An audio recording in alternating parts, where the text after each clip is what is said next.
way. Touch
you. Bless us all together. Have your way. Touch everybody. Make us to become the kind of people you want us to become.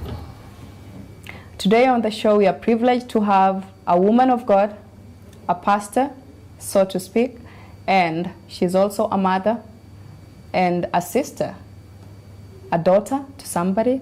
And there's something peculiar about this personality that I want you to listen over and get inspired. Welcome to the show, Pastor. Thank you. It's a pleasure having you on the show. Thank you very much. Tell me about yourself. Yeah, my name's Evangelist Jacinta, pastor. Yeah.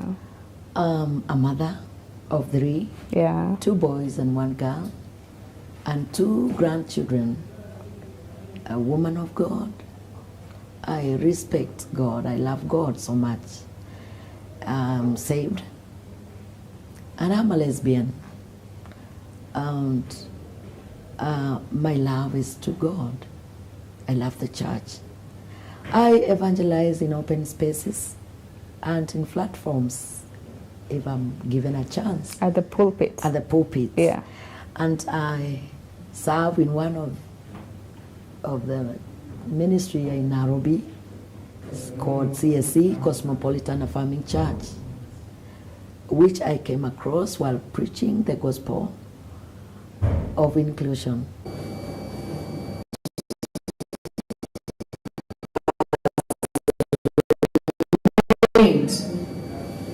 To me, the crown of thorns. Tell me about this part of you knowing about your sexual orientation. For you to know, yes, I'm a pastor, yes, my husband has died, but yes, this is me. Yes. When did you discover that you're a lesbian pastor? Oh, I discovered before even marriage. Yeah. Because it was in me, and I wanted to be a sister. And father took me in one of the mission to be a sister. I come from a poor family whereby I didn't finish my education. And when I shared with the father, he told me there's another option. You become a sister. Virgin. And from when I was young, I was virgin. By then, I was about 17 to 18 there. Yeah. And I was out of school because of school fee. Yeah. So when father took me to the mission, it was like he was also interested in me. So he was taking me out. And he took me out. Wow. And there, he was like, he wanted to be with me. Yeah, sexually. Sexually. Yeah. And then I told him, no, you told us we remain virgin. Me, I feel that I should remain. And you are a father. And you are a father. And I'm a sister. And then we were in one of the small city town at Machakos. Yeah. And then I decided to leave the father. Then I ran off. So you didn't buy into his idea? I didn't. Yeah. I went and talked to driver of one of the matatus. By then there were no many vehicles. vehicles. Oh yeah.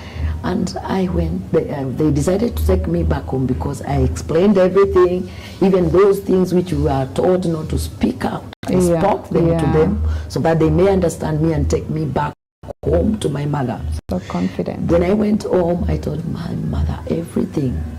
And then my mother forced me to marry. And she told me to cover everything I should marry.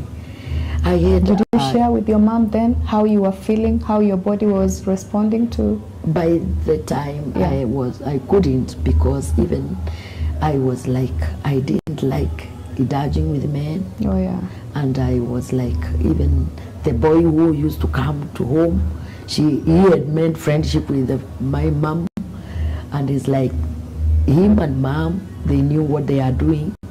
But also when I came, my mother told me, oh, Kilonzo has been bringing me sugar here and this, and now because you won't return there, my daughter, you marry this boy. I love this boy. And I married him, and I was in the marriage. In the family, they didn't love me, they didn't like me. And there I struggled with my lifestyle and my duties as a wife. Sister, I needed to be with sister, that I may walk with sister. My love and all my feelings were like, this. In marriage, did you ever have those experiences when you're being attracted to fellow women, despite the fact that you settled down with Kilonzo himself? It has been a problem, because I remember even when I was coming up now to be a pastor, it was a problem because I was mingling with women in my house, and he didn't like it. And I was like, oh, I need these people in my house and share with them. I would like to share with them and talk to them. I would like to touch them and hold them. And when I feel a man, I feel like, no, this is what I want. So did he at one point feel insecure when the women are flocking all over the house? No, because he took me out of that. He didn't understand what was happening. Yes, and he took me out of that house to another estate. And he told me, I don't need you with anybody, especially these women. What do they follow you? What do you give them that they follow you for? And there I was. What were you giving them that they were following you for? Is that love? Tell us what you are giving them that they were following you for, Pastor. It was that love and that care, the intimacy care. I could feel them. I could feel them actually. Were they in the same side as you?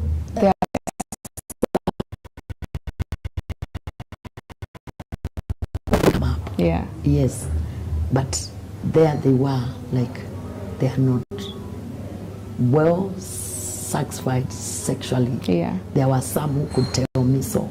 So then your husband passed on around 11 years ago, if I'm right? Yes, you're right. How has it been, you coping up with the real you, being yourself after your husband's death? Yes, now is when I began to cope up with the real me, because I remained.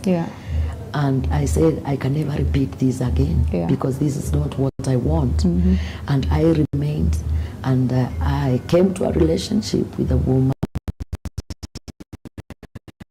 And to me, she was like, what should I say? She was like everything.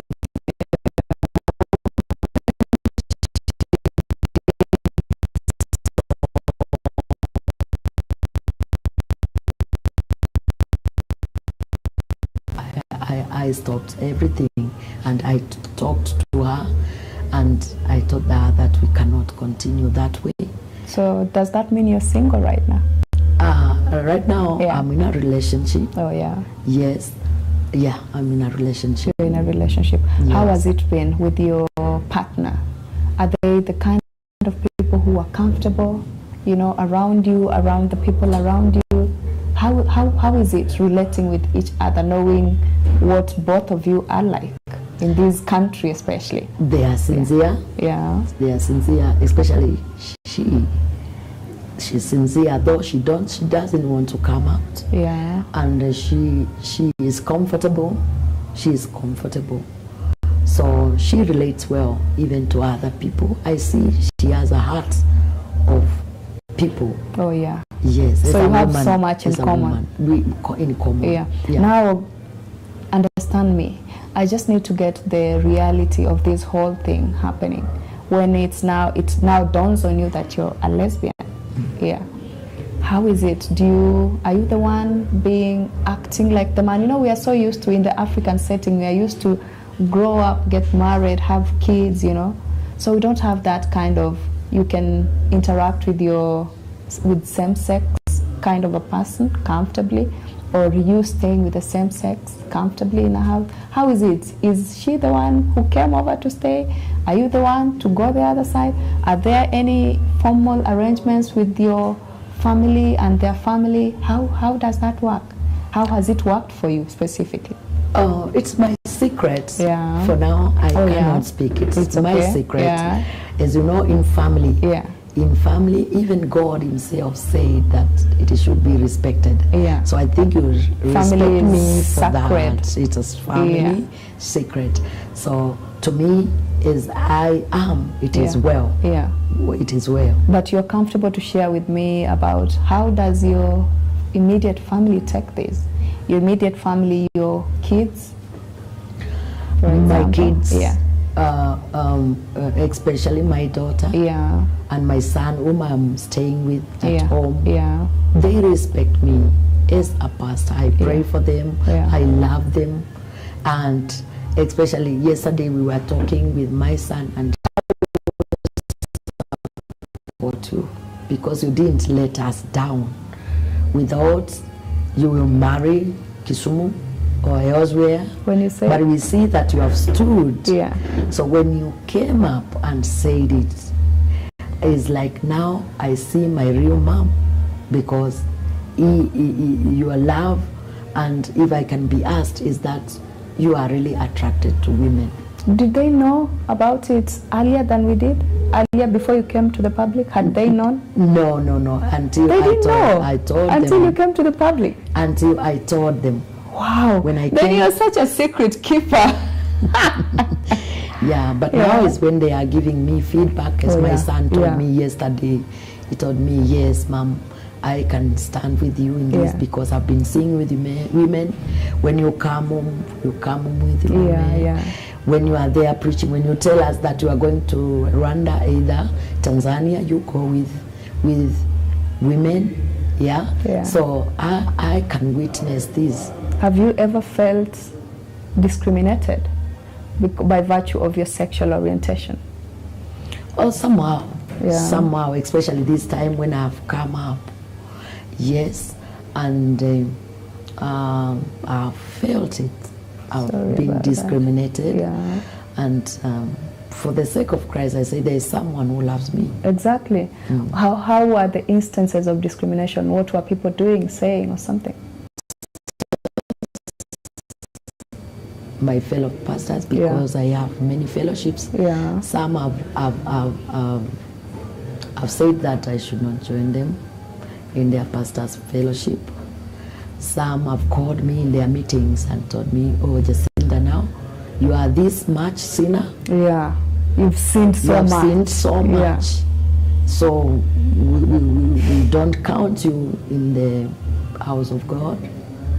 Somewhere I will come me to their churches, and they tell me, one has called me and told me, Jacinda, do you know what is full stop? Full stop is to say stop. Oh yeah. Yeah. So I've suffered a little bit discrimination on that finger. People feel you're embarrassing them. To everybody.